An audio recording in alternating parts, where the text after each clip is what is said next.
Welcome back, everyone. Final Boss Ron here, and we're continuing our Hype Time segment for the shows that are set to be presented throughout E3's lineup. Later on this weekend, officially in the past, we've covered Ubisoft and Gearbox's shows with regards with what we're expecting to see be presented during their time block.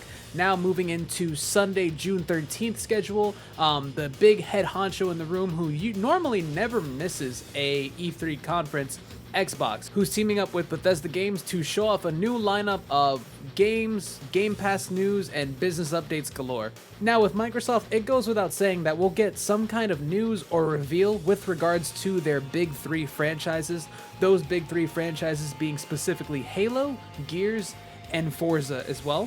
I definitely seeing there be more of a focus for Halo among the three. Of course, during the last time we saw Halo Infinite presented, there was a lot of backlash with regards to how the game looked and was performing, considering it was supposed to be playing on a similar like PC build that should run Halo Infinite at like its top specs, and just they weren't really impressive to the overall masses. So definitely coming into this, Halo will and should be returning to show off the improvements that have been made, at least from a graphic standpoint. I know the release date is still set to be for this year, so we have to get not only a release date, or we should be getting a release date, but we also should be seeing what the game looks like officially now, and as well as maybe any new teases to modes. With that, of course, it's a hot rumor going around right now that Halo Infinite is supposed to have a battle royale of some kind.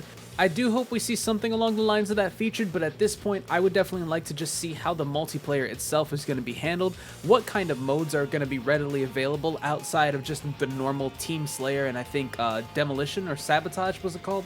Personally, I'm hoping to see Team SWAT come back in some way, shape, or form, whether it's going to be in a social or a ranked game mode for Halo Infinite. I was a real big fan of the way they implemented that game mode with the, one-shot headshots, as well as being able to use the DMR, the battle rifle, or the magnums. I liked how it had kind of a similar feel to Counter-Strike as well as the Valorant game, so hopefully we see that come back. As well as maybe a feature for Griffball itself. Of course, Griffball started out kind of as a meme like Forged game mode that was made up and then became like an actual thing, so I definitely think we'll be seeing that come back along the lines. There haven't really been any hints or updates in regards to a potential Gears of War 6. I think where the story left off, and I haven't finished it, it did set up some kind of Gears of War 6, I think, with just either closing out this chapter, but we haven't really seen any news. We do know Gears of War 5 is still being consistently updated. I believe they're up to about Season 7 right now, just in terms of content that they're putting out. So I believe in comparison between Gears and then Forza, we're likely going to see more of an announcement for maybe a new Forza game, whether I believe it's Forza 8 at this point or Forza Horizon 5.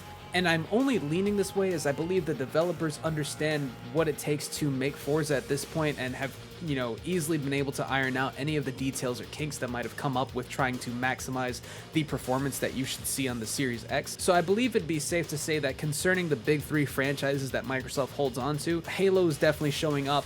Forza's kind of in the works, and then Gears would be a pleasant surprise, if anything, just to know that there is a 6 being worked on. If it's like a logo they want to show off or maybe a slight teaser trailer, that'd be pretty cool to look at too. Outside of that, with Microsoft, they have the floor for 2 hours. Part of me feels that they're going to get an hour to present, and maybe Bethesda is going to have another hour to also present their games as well.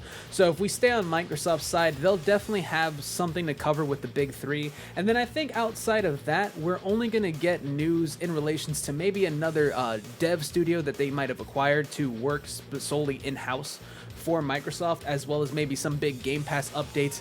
The most common rumor from that is that some major game is always going to be coming to Game Pass that just kind of bolsters the value in terms of not only quantity of games that you can find, but quality. So I have a really funny feeling, and I'll put this in the prediction bucket, that the big game for the Game Pass reveal is going to tie in to Battlefield 6. Now, from those of you who caught our Ubisoft video from a couple days ago, we did briefly touch on Battlefield 6, just with regards that they were going to be pseudo kicking things off as of today, June 9th, when I'm recording this video. And that trailer and live stream came out, so whether you saw our reaction video or at least had caught the stream, towards the end of it, we did get the notion that there was going to be a gameplay reveal for Sunday, June 13th.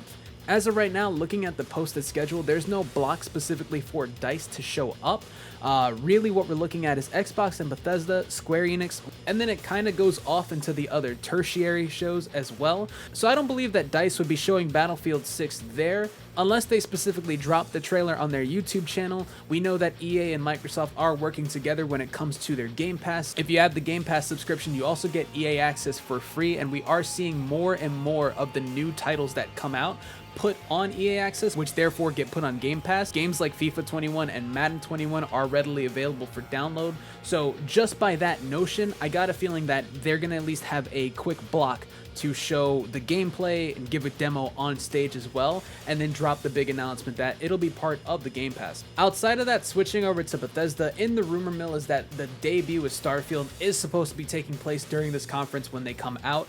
I know we saw it about maybe a couple of E3s ago with just a brief synopsis trailer of what we're supposed to be looking at. It's basically going to be like Elder Scrolls Oblivion, but in space, if I'm not mistaken, or for those of you who played it, Fallout in space. I'm interested to see what becomes of Starfield if they're actually ready to show off a new game, and I'd also like to see updates regarding what they plan on doing with Elder Scrolls 6 and as well as the Fallout franchise. Recently, Fallout 76 was brought to the Game Pass, as well as Fallout 4 has been there for a while. We're still missing Fallout 3, and I don't really understand what's going on with that specifically, so that could be one of the big Game Pass announcements, which would be really exciting. Even though New Vegas is available and we've played it here and there, I kind of always been wanting to go back to Fallout 3 for a minute. So outside of that, I'm interested to see what Bethesda brings to the table with other games that they might potentially be working on. I believe Doom's DLC roadmap have finished, so I think the biggest news that would surprise me, being a big fan of the new Doom series, would be an announcement for maybe a Season 2 kind of roadmap plan for Doom Eternal, maybe some more story content that kind of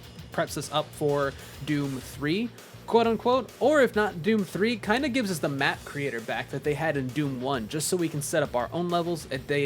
They've definitely seemed to favor more of the arcadey approach with Doom Eternal, how the multiplayer works and how the replayability factor plays into it. So I think that would be a good addition too, just to see community-made maps one more time. Now, outside of Microsoft's big three, them talking about business and what else is going to be coming to Game Pass, there are a couple of other games that we know are, I think, either going to be exclusive or just heavily favored on the Xbox Series X and in Microsoft's corner. Games like Obsidian's Avowed and Psychonauts 2 have shown up in the past E3 press conferences for an announcement in Microsoft's conference alone. So I definitely think a quick update from those guys could be warranted.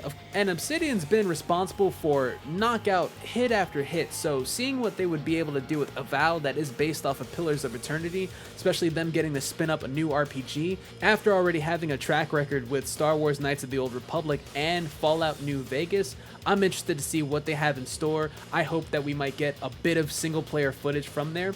And for speculation's sake, what I really want to see from Microsoft in this conference is any kind of inclination towards a revival for one of their cult beloved exclusive fighting games, Killer Instinct. Now, it'd be hard to say that if Killer Instinct 2 was in development that it would be exclusive to Microsoft at this point, as of course when the reboot for Killer Instinct came out, it stayed exclusively on Xbox, which kind of hurt the player base to an extent. A lot of other players wanting to play it were on PlayStation at the time, and there wasn't really the ability to obviously get the game over, so the player pool was a bit tiny at the time. But then once they released it out to PC, that opened the floodgates for more players to come in. And of course, several channels and streamers have made videos regarding Killer Instinct's development cycle, as well as the popularity that's still there. You can jump on Killer Instinct now and still find a match at any given time with a lot of different players, not just the same repeat ones. So considering there's a fan base still there actively playing the game, for my big prediction outside of Battlefield 6 being on the Game Pass as getting revealed, I hope we get to hear that beat drop the same way it did a couple of E3s ago when Microsoft wanted to make it the flagship fighting game for the Xbox One when it originally came out. I think it would definitely be cool at this point to spin up a Killer Instinct 2 now, especially with Microsoft's seeming openness for wanting to have cross-play games between Sony and Microsoft, as well as having the game on PC, having that game build that player pool. I think that would be great not only for the franchise alone, but the fighting game genre as well.